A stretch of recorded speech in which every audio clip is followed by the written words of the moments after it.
Warm-up. You must prepare your body before taking part in physical training, sports competition, or vigorous physical activity. A warm-up may help prevent injuries and maximize performance. The warm-up increases the body's internal temperature and the heart rate so that more oxygen-rich blood can be pumped through the muscles.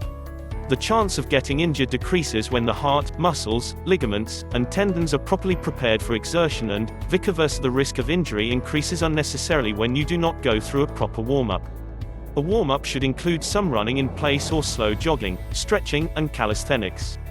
Get all the major muscle groups involved in the warm-up and pay particular attention to warming up the parts of the body that will become subject to the most stress during the conditioning activity.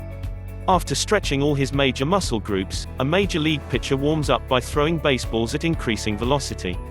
The last couple pitches are at game speed. Warming up from the general to the specific like the major league pitcher is a good model to adapt and follow. A good warm-up should last 5 to 7 minutes and should occur just before the sports activity or muscular endurance and strength part of the workout. The warm-up effect won't last more than 5 minutes or so.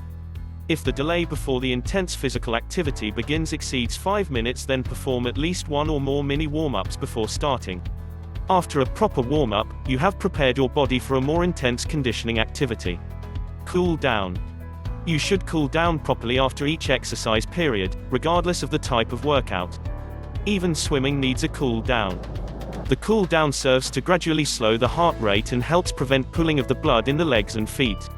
During exercise, the muscles squeeze the blood through the veins. This helps return the blood to the heart. After exercise, however, the muscles relax and no longer do this, and the blood can accumulate in the legs and feet. This can cause a person to faint. A good cool down will help avoid this possibility. During the warm-up, you specifically engage the muscle groups that you would be using during the conditioning activity. You do not have to engage the same muscle groups again for the cool down. For a proper cool down, you can walk and stretch until your heart rate returns to less than 100 beats per minute (BPM) and heavy sweating stops. This usually happens 5 to 7 minutes after the end of the conditioning activity. You can check your BPM on the radial artery on your wrist, just above the base of the thumb, a carotid artery on your neck, just beside the Adam's apple, or by putting your hand over your heart. Count the beats for 10 seconds and multiple by 6 to get BPM.